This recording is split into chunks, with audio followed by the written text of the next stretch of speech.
أعوذ بالله من الشيطان الرجيم. بسم الله الرحمن الرحيم. يا أيها الذين آمنوا إذا نودي للصلاة من يوم الجمعة فاسعوا إلى ذكر الله وذروا البيع ذلكم خير لكم إن كنتم تعلمون. فإذا قضيت الصلاة فانتشروا في الأرض وابتغوا من فضل الله واذكروا الله كثيرا لعلكم تفلحون. وإذا رأوا تجارة أو لهوا انفضوا إليها وتركوك قائما قل ما عند الله خير من اللهو ومن التجارة والله خير الرازقين. صدق اللہ العظیم. سبحانك لا علم لنا إلا ما علمتنا إنك أنت العليم الحكيم. رب اشرح لي صدري ويسر لي أمري واحلل عقدة من لساني يفقهوا قولي. پناہ مانگتا ہوں میں اللہ تعالیٰ کی شیطان مردود سے. شروع کرتا ہوں میں اللہ کے نام سے جو بڑا مہربان بڑی رحمتوں والا ہے. اے وہ لوگ جو ایمان لائے، جب تمہیں جمعہ کے دن نماز کے لیے پکارا جائے، اذان دی جائے، تو تم دوڑو اللہ کے ذکر کی طرف اور چھوڑ دو خرید و فروخت. یہ تمہارے لیے بہت بہتر ہے اگر تم سمجھو. پھر جب نماز ختم ہو جائے تو تم زمین میں پھیل جاؤ اور تلاش کرو اللہ کا فضل اور یاد کرو اللہ تعالیٰ کو بہت زیادہ تاکہ تم کامیاب ہو جاؤ. اور جب وہ لوگ کوئی سودا بکتا دیکھیں یا کچھ تماشا کھیل دیکھیں تو وہ چلے جائیں گے اس کی طرف اور چھوڑ دیں گے آپ کو کھڑا ہوا. آپ کہہ دیجئے کہ جو اللہ کے پاس ہے وہ کھیل تماشے اور تجارت سے بہتر ہے اور اللہ بہترین روزی دینے والا ہے. یہ سورہ جمعہ ہے جس کے دوسرے رکوع کی میں نے تلاوت کی ہے. اس میں 11 آیتیں اور 2 رکوع ہیں. ایک رکوع کی تفسیر ہو چکی ہے، دوسرے رکوع کی تفسیر انشاءاللہ ابھی ہوگی. اس سورت کا نام جمعہ ہے. اس کا نام یہ نام ہفتے کے 7 دنوں میں سے ایک دن کا نام ہے، اور یہ اس دن کے نام کی فضیلت ہے کہ اللہ نے اس نام سے قرآن کریم میں ایک سورت نازل فرمائی اور اس کی تلاوت قیامت تک ہوتی رہے گی. بقیہ 6 دنوں میں سے کسی دن کے نام سے کوئی سورت قرآن پاک میں نہیں، صرف جمعہ کے نام سے. جمعہ ہفتے کا ایک دن ہے اور اللہ نے اس دن کو بڑی فضیلت عطا کی ہے. اللہ تعالیٰ نے یہ پوری کائنات بنائی اور جمعرات کے دن اس کائنات کی تخلیق مکمل ہو گئی. جمعہ کا دن ایسا دن تھا کہ اس دن تمام مخلوقات اپنے وجود میں آ کر کے جمع ہو چکی تھی، اس لیے اس دن کا نام جمعہ ہے. جمعہ جمع سے مشتق ہے. ہم لوگ کہتے ہیں نا جمع، سب جمع ہو گئے، اسی سے یہ جمعہ کا لفظ بنا ہے. اور اس کا مفہوم یہی ہے کہ تمام مخلوقات کی تخلیق اللہ پاک نے کی، اور جمعہ کا دن ایسا دن تھا کہ اس دن تمام مخلوقات وجود میں آنے کے بعد جمع ہو گئی تھی، اس لیے اس دن کا نام جمعہ رکھا گیا. اس کے نام جمعہ رکھنے کی اور بھی وجوہات ہیں. یہ دن ہفتے کے دنوں میں سب سے افضل دن ہے.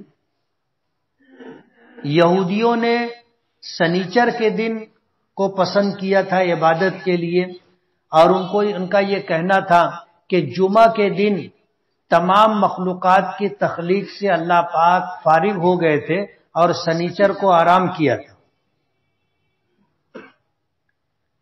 سنیچر کو آرام کیا تھا. یہودی ایسا سمجھتے ہیں کہ جیسے ہم تھک جاتے ہیں تو اللہ پاک بھی تھک گئے تھے، اس لیے سنیچر کو آرام کیا تھا. تو سنیچر کا دن انہوں نے چھٹی کا دن رکھا اور اس دن کو انہوں نے عبادت کا دن بنایا. عیسائیوں نے اتوار کا دن چنا. اور پیچھے میں نے بتایا تھا کہ آج دنیا میں ان کی اکثریت ہے، اس لیے تمام دنیا میں سرکاری طور پر جمعہ کا دن چھٹی کے طور پر منایا جاتا ہے.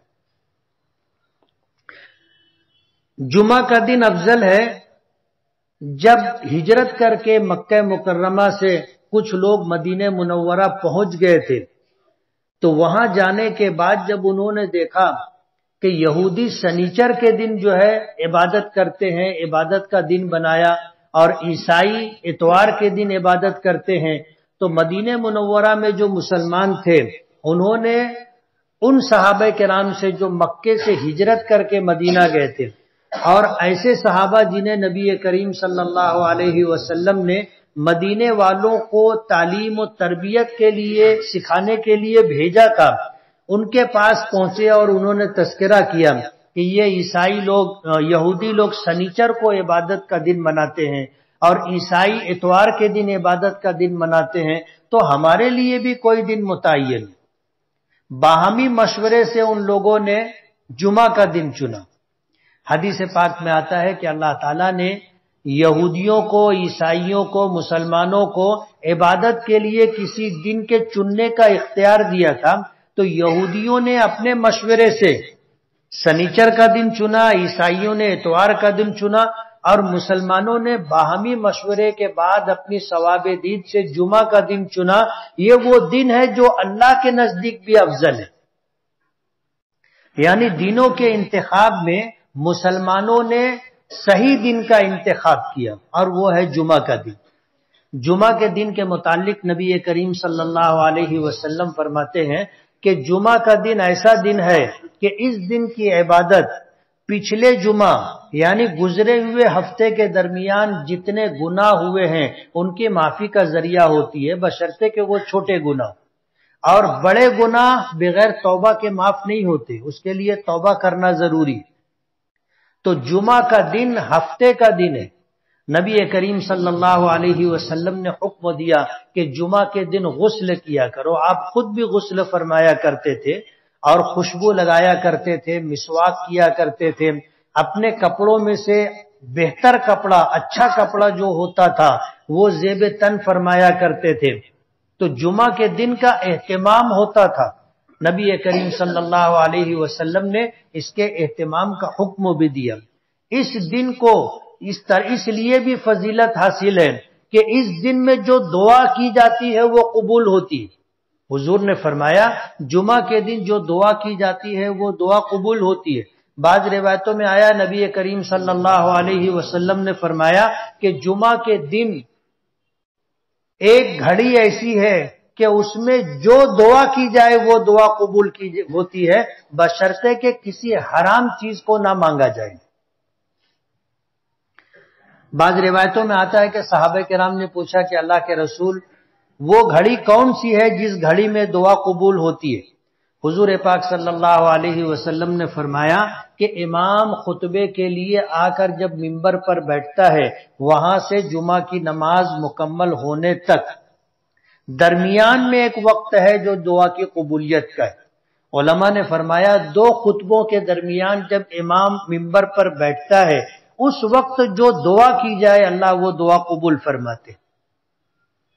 بیچ کا وقت یہ بھی ہو سکتا ہے اور بیچ کا وقت خطبہ ختم ہوتا ہے، نماز جمعہ کے لیے امام منبر سے اترتا ہے اور مصلی پر کھڑا ہوتا ہے نماز جمعہ شروع کرنے کے لیے. تو درمیان کا یہ جو تھوڑا سا وقت ہوتا ہے یہ دعا کی قبولیت کا وقت ہے. ایک حدیث میں نبی کریم صلی اللہ علیہ وسلم نے فرمایا کہ عصر کے بعد یعنی جمعہ کے دن عصر کی نماز کے بعد سے غروب آفتاب تک کا وقت دعا کی قبولیت کا وقت ہوتا ہے. تو جمعہ کے دن کو بڑی فضیلت حاصل ہے۔ اللہ تعالیٰ نے اسی دن حضرت آدم علیہ السلام کو پیدا فرمایا تھا۔ اس کا نام جمعہ رکھنے کا ایک سبب یہ بھی ہے کہ اللہ نے جب حضرت آدم علیہ نبینا علیہ السلام کو پیدا فرمانا چاہا تو فرشتوں کو حکم دیا کہ زمین پر جاؤ اور زمین کے مختلف حصوں کی مٹی لے کر کے آؤ۔ تو فرشتے زمین پر آئے، مٹی لے کر کے گئے، اسے اللہ نے گوندھنے کا حکم دیا تو فرشتوں نے مٹی کا گارا بنایا۔ اللہ پاک نے انہیں حکم دیا کہ اب مجسمہ بناؤ، تو انہوں نے پیر سے بنانا شروع کیا، اور پھر اللہ کا حکم یہ تھا جب کاندھے تک آ گئے تو فرمایا کہ اب جسم کا ایسا حصہ بناؤ جس میں دیکھنے کی، سونگھنے کی، سننے کی، چکھنے کی، بولنے کی یہ ساری صلاحیتیں، سوچنے کی، غور و فکر کرنے کی صلاحیت ہو۔ تو فرشتوں نے عاجزی کا اظہار کیا کہ ہم نہیں بنا سکتے، تو یہ چہرہ اور سر اللہ پاک نے اپنے دست قدرت سے بنایا ہے۔ اسی لیے حدیث پاک میں آتا ہے کہ کسی کو سر پر اور چہرے پر مت مارو۔ جسم کا یہ حصہ اللہ نے اپنے دست قدرت سے بنایا ہے، جس میں اللہ نے آنکھ رکھی ہے جو دیکھتی ہے، کان رکھا ہے جو سنتا ہے، ناک رکھی ہے جو سونگتی ہے، زبان رکھی ہے جو بولتی ہے، اور زبان وہ ہے جو چکھتی بھی ہے۔ اللہ نے سر کے اندر دماغ رکھا جس میں سوچنے سمجھنے کی صلاحیت، غور و فکر کی صلاحیت اللہ نے رکھی ہے۔ تو اللہ پاک نے اسے بنایا، اور جب آدم علیہ السلام کے مجسمے روح پھونکی گئی تو وہ جمعہ کا دن تھا۔ اللہ تعالیٰ نے حضرت آدم کو جنت سے نکالا اور زمین پر اتارا تو وہ بھی جمعہ کا دن تھا، اور حضرت آدم علیہ السلام کا انتقال بھی جمعہ کے دن ہوا، اور قیامت بھی جمعہ کے دن آئے گی۔ حدیث پاک میں آتا ہے کہ عاشورہ محرم ہوگا، جمعہ کا دن ہوگا اور قیامت آئے گی۔ جب جمعہ کا دن آتا ہے تو انسان کے علاوہ ساری مخلوقات خوفزدہ رہتی ہے کہ کہیں آج قیامت نہ آ جائے، لیکن ہمارے لیے تو گھبرانے کا اور خوفزدہ ہونے کا دن نہیں رہتا، ہم تو خوشیاں مناتے، لیکن انسانوں کے علاوہ تمام مخلوقات خوف زدہ رہتی ہے کہ آج جمعہ کا دن ہے، کہیں قیامت نہ آ جائے، سور نہ پھونک دیا جائے۔ تو آدم علیہ السلام میں روح جمعہ کے دن پھونکی گئی تھی، ان کا مجسمہ تیار ہوا تھا، پھر روح پھونکی گئی تو وہ ہماری طرح جیتے جاگتے ہو گئے۔ اس لیے اس دن کو بھی یعنی سارا مٹی کا گارا جمع کیا گیا تھا، اس لیے جمعہ کے دن کو جمعہ کہا جاتا ہے۔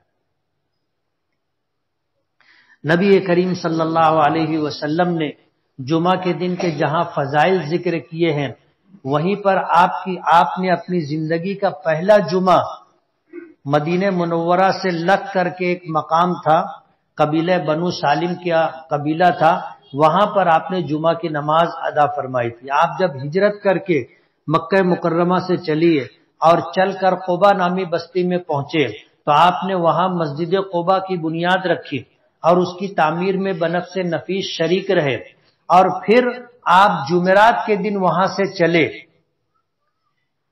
اور آپ نے قبیلہ بنو سالم میں پہنچے، وہاں قیام کیا، اور وہ جمعہ کا دن تھا اور جمعہ کی نماز کی فرضیت کا حکم نازل ہوا تو آپ نے وہی وادی میں جمعہ کی نماز پڑھی تھی، جمعہ کی نماز پڑھی تھی، اور آج وہاں پر مسجد جمعہ بنی ہوئی ہے اسی نام سے، مسجد جمعہ۔ آپ نے، اللہ کے رسول نے وہاں نماز جمعہ ادا کی تھی۔ یہ اسلامی تاریخ کا پہلا جمعہ تھا، اور قرآن کریم کی یہ سورہ جمعہ کی دوسری سورت ہے، دوسرا رکوع ہے جس میں جمعہ کے دن کا تذکرہ ہے۔ جمعہ کے دن کے احکامات میں یہ بات آتی ہے کہ جب اذان ہو تو سب کام چھوڑ دینا چاہیے، کھانا پینا، نہانا دھونا، خرید و فروخت کرنا، لوم صاف کرنا، سب چھوڑ دینے کا۔ جمعہ کی اذان ہو سب چھوڑ کر کے مسجد آنا، یہ حکم ہے۔ قرآن کریم سورہ جمعہ کے دوسرے رکوع کی پہلی آیت میں ہے کہ ایمان والو، جب تمہیں جمعہ کے دن نماز کے لیے بلایا جائے، نو دیا، آواز دی جائے، اذان کے ذریعے سے بلایا جائے، تو تم فسعوا الی ذکر اللہ، اب اللہ کو یاد کرنے کے لیے لپک کر کے تم مسجد پہنچو، سب کام چھوڑ دو۔ وذروا البیع، اور خرید و فروخت، صرف خرید و فروخت نہیں بلکہ بیع سے مراد ہر مشغولیت، ہر کام چھوڑ کر کے جمعہ کے دن اذان ہو مسجد میں آ جانا چاہیے۔ نہانا دھونا سب نماز جمعہ سے پہلے ہو جانا چاہیے، سارے کام کاج نماز جمعہ سے پہلے ہو جانا چاہیے۔ یہ قرآن کریم میں اللہ کا حکم ہے۔ علماء نے فرمایا اس میں اختلاف بھی ہے کہ جمعہ کے دن کی پہلی اذان مراد ہے یا جمعہ کے دن کی دوسری اذان۔ ایک اذان ہوتی ہے جو ہم لوگ سنتے ہیں، پھر ایک اذان وہ ہوتی ہے جب امام خطبہ دینے کے لیے منبر پر بیٹھتا ہے تو ان کے سامنے، امام کے سامنے کھڑے ہو کر کے ایک اذان اور دی جاتی ہے۔ تو اس اذان پر خرید و فروخت تو چھوڑ دینا ہے، سب مشاغل چھوڑ دینا ہے، یا دوسری اذان پر؟ علماء کی ایک جماعت کہتی ہے کہ دوسری اذان پر، اس لیے کہ نبی کریم صلی اللہ علیہ وسلم کے زمانے میں جمعہ کے لیے بھی ایک ہی اذان ہوتی تھی۔ لوگ پہلے سے تیار ہو کر کے آ جاتے تھے، نہا دھو کر کے سب مسجد میں جمع ہوتے تھے، اللہ کے رسول منبر پر خطبے کے لیے تشریف فرما ہوتے تھے، اذان دی جاتی تھی۔ حضرت ابو بکر کے زمانے میں، حضرت عمر کے زمانے میں بھی ایک ہی اذان ہوتی تھی۔ جب حضرت عثمان غنی رضی اللہ تعالی عنہ کا زمانہ آیا اور اسلامی ممالک کو کافی وسعت اللہ پاک نے دے دی تھی اور مدینہ منورہ میں مسلمانوں کی آبادی کافی بڑھ گئی تھی اور مسلمانوں کو خوشحالی مل گئی تھی، تو اب لوگ مسجد میں تاخیر سے آنے لگے تھے۔ حضرت عثمان غنی رضی اللہ تعالی عنہ نے صحابہ کرام کو جمع کیا اور صحابہ کرام کے مشورے سے ایک اذان پہلے دلوائی مقام زورہ پر۔ مسجد نبوی کے قریب ایک مقام تھا جو سب سے اونچا تھا، اس کا نام زورہ تھا، اسی مقام کے اوپر کھڑے ہو کر کے اذان دلوائی تھی تاکہ لوگوں کو اب اطلاع ہو جائے کہ اب نماز شروع ہونے والی ہے، خطبہ شروع ہونے والا ہے، تاکہ لوگ آ جائیں۔ اس لیے علماء کی ایک جماعت یہ کہتی ہے کہ امام جب خطبے کے لیے منبر پر بیٹھتا ہے اور مؤذن امام کے سامنے کھڑے ہو کر کے جب اذان دیتا ہے، اس اذان سے مراد یہ ہے کہ خرید و فروخت سب بند کر دیا جائے۔ کچھ علماء کہتے ہیں کہ جب ایک اذان تمام صحابہ کرام کے متفقہ مشورے سے، جس کو اجماع صحابہ کہتے ہیں، ایک اذان پہلے دی گئی، اب یہ حکم پہلی اذان سے ہوگا۔ اور احتیاط کا تقاضا بھی یہی ہے کہ ہم لوگ صبح سے لے کر کے ہمارے پاس گھنٹوں ہوتے، ان میں اپنی ساری ضروریات اور مصروفیات پوری کر لیں اور پہلی اذان سے پہلے مسجد پہنچنے کا اہتمام کریں۔ جمعہ کے دن کا اہتمام ضروری، اور بھی جمعہ کے تعلق سے باتیں ہیں جس کا تفصیلی تذکرہ کسی موقع سے کریں گے۔ پہلی آیت میں ہے کہ ایمان والو، جب اذان دی جائے جمعہ کے دن نماز کے لیے تو تم دوڑو اللہ کے ذکر کی طرف۔ مراد دوڑنا نہیں ہے، اس لیے کہ حضور پاک صلی اللہ علیہ وسلم نے نماز کے لیے دوڑ کر آنے سے منع کیا ہے۔ مراد یہ ہے اب متوجہ ہو جاؤ، سب کام چھوڑ دو، بس مسجد کی طرف چلو۔ وذروا البیع، اور ہر قسم کی مشغولیت، خرید و فروخت سب ختم کر دو، یہ تمہارے لیے بہت بہتر ہے اگر تم سمجھو تو۔ اور جب نماز مکمل ہو جائے، فَإِذَا قُضِيَتِ الصَّلَاةُ، جب نماز جمعہ مکمل ہو جائے، فَانْتَشِرُوا فِي الْأَرْضِ، تم اب مسجدوں سے نکلو، وَابْتَغُوا مِنْ فَضْلِ اللَّهِ، زمین میں پھیل جاؤ، اللہ کا فضل تلاش کرو، روزی تلاش کرو۔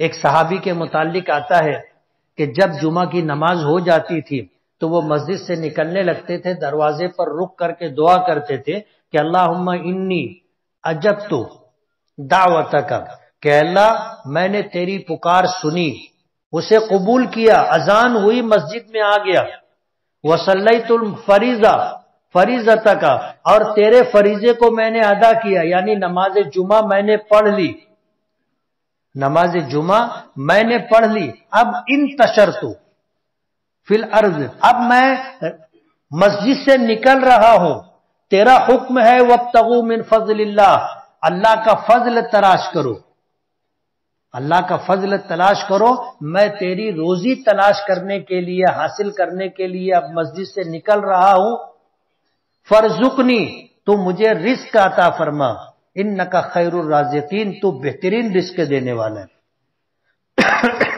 علماء نے لکھا ہے کہ جب اللہ نے فرمایا فانتشروا فی الارض، اب تم زمین میں پھیلو، منتشر ہو جا، وابتغوا من فضل اللہ، اللہ کا فضل تلاش کرو، تو جمعہ کے دن، جمعہ کی نماز کے بعد اللہ اپنا فضل عطا فرماتا ہے، اس لیے ہمیں دعا بھی کرنی چاہیے اور رزق کے حصول کے لیے کوشش بھی کرنی چاہیے۔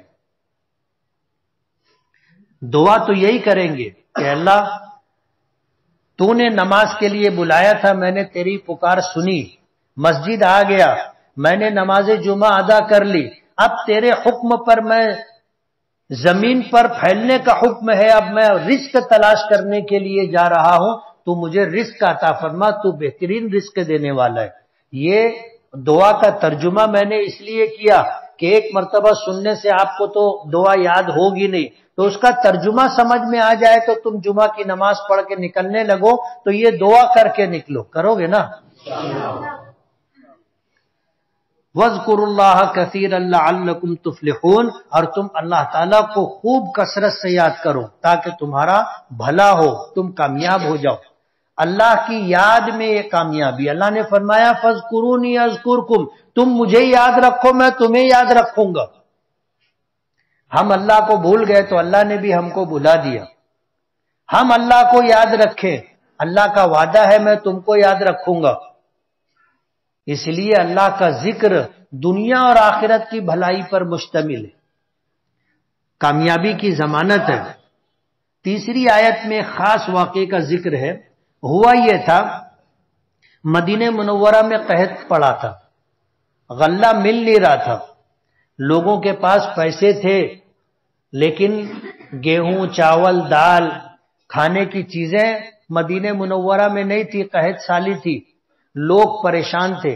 جمعہ کا دن تھا، نبی کریم صلی اللہ علیہ وسلم نے، ابتدائی دور تھا، نماز پہلے ہوتی تھی، خطبہ بعد میں ہوتا تھا، لوگ نماز جمعہ کے لیے مسجد میں آئے، نماز ختم ہوئی، خبر ملی کہ ایک تاجر جو ہے غلے کا بہت زیادہ غلہ لے کر مدینہ منورہ پہنچا ہے اپنے قافلے کے ساتھ، تو لوگوں نے نماز جمعہ ہو جانے کے بعد خطبہ سننے سے پہلے مسجد سے نکلنا شروع کر دیا، اس گمان سے کہ ایسا نہ ہو کہ غلہ ختم ہو جائے اور ہمیں نہ مل سکے، لوگ پہلے خرید لے، اس لیے لوگ چلے گئے، مسجد میں صرف 12 لوگ رہ گئے۔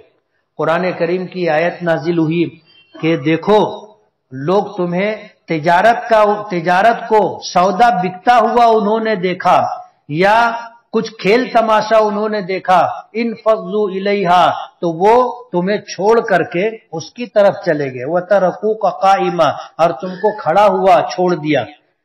اللہ کے رسول صلی اللہ علیہ وسلم خطبہ دے رہے تھے، معلوم یہ ہوا کہ خطبہ کھڑے ہو کر کے دیا جاتا ہے، بیٹھ کر کے نہیں۔ ہمارے یہاں پہلے نکاح ہوتا تھا، امام صاحب خطبہ بیٹھے بیٹھے پڑھتے تھے، میں نے کھڑے ہو کر کے خطبہ دینا شروع کیا، تب الحمدللہ سب لوگ خطبہ کھڑے ہو کر کے دیتے۔ وَتَرَكُوكَ قَائِمًا، آپ کو کھڑا ہوا چھوڑ دیا۔ مفسرین نے لکھا ہے اللہ کے رسول منبر پر کھڑے ہو کر خطبہ دیا کرتے تھے، تو خطبہ کھڑے ہو کر کے دیا جاتا ہے، یہ سنت ہے۔ فرمایا آپ کہہ دیجئے کہ ما عند اللہ خیر من اللہو ومن التجارہ، اللہ اس کے رسول کے پاس جو ہے وہ تجارت سے، اسباب دنیا سے اور دنیا و مافیہ جو کچھ دنیا میں ہے سب سے بہتر ہے. یعنی اللہ جو احکامات تمہیں دیتے ہیں، جو اعمال تمہیں بتلاتے ہیں، وہ پوری دنیا سے بہتر ہے. واللہ خیر الرازقین، اور روزی دینے والا، بہترین روزی دینے والا کون ہے؟ اللہ ہے. اس لیے اس زمانے میں جو حالات آئے تھے اس کا تذکرہ کیا. معلوم یہ ہوا کہ جمعہ کی نماز تو فرض ہے، خطبہ جمعہ کا سننا واجب ہے. اس لیے اگر کسی نے جمعہ کی نماز اس طرح پڑھی کہ اس نے خطبہ نہیں سنا، یعنی اس وقت مسجد میں آیا کہ خطبہ ہو چکا تھا تو اس نے ایک واجب چھوڑ دیا، اس کی جمعہ کی نماز ادھوری ہے، ناقص ہے، نامکمل. اس لیے جمعہ کے دن کا خوب اہتمام ہونا چاہیے، کوشش کرنا چاہیے کہ وقت سے پہلے پہنچے. حدیث پاک میں آتا ہے کہ جب زوال ہو جاتا ہے اور نماز جمعہ کا وقت شروع ہو جاتا ہے تو فرشتے آ کر مسجد کے دروازے پر کھڑے ہو جاتے رجسٹر لے کر کے. پہلے آنے والوں کا نام لکھ لیا جاتا ہے اور انہیں اونٹ کی قربانی کا اجر و ثواب دیا جاتا ہے. پھر اس کا کچھ وقت گزرنے کے بعد اس کے بعد آنے والوں کا نام لکھا جاتا ہے، انہیں بکری صدقہ کرنے کا، ذبح کرنے کا ثواب ملتا ہے. اور پھر اس کے بعد جو اخیر میں آتے ہیں تو ان کو انڈا صدقہ کرنے کا ثواب ملتا ہے. اور جب امام خطبے کے لیے منبر پر بیٹھ جاتا ہے تو فرشتے بھی رجسٹر بند کر دیتے ہیں، آ کر کے جمعہ کا خطبہ سننے کے لیے بیٹھ جاتے ہیں. پھر اس کے بعد جو لوگ آتے ہیں ان کا نام نہیں لکھا جاتا. سمجھ رہے ہو؟ رجسٹر میں نام ہونا ضروری ہے تو ہی اجر و ثواب ملے گا، ورنہ آدمی محروم ہو جاتا. جیسے ابھی آیوشمان گولڈن کارڈ بن رہا ہے، 2011 میں کارپوریشن کی طرف سے جو جن گننا ہوئی تھی اور اس میں جن لوگوں کے نام آئے تھے وہ تقریباً 2.5-3 لاکھ لوگ ہیں. آیوشمان کارڈ ان کا ہی بنے گا، گولڈن کارڈ. جن کا نام نہیں ہے ان کا کارڈ نہیں بنے گا. تو میرا کہنے کا مطلب یہ ہے رجسٹر میں نام چاہیے. سمجھ رہے ہو؟ تو جمعہ کے دن خطبہ شروع ہو، خطبے کے لیے اذان دی جائے، اس سے پہلے مسجد میں حاضری ضروری ہے. اور بہتر یہ ہے کہ زوال ہوتا ہے اس سے پہلے ہم اپنی پوری تیاری مکمل کر لیں اور زوال سے ہم مسجد میں آ جائیں تاکہ اولین آنے والے لوگوں میں ہمارا نام لکھا جائے اور گائے ہے اور اونٹ کی قربانی کا ثواب اللہ پاک عطا کرے.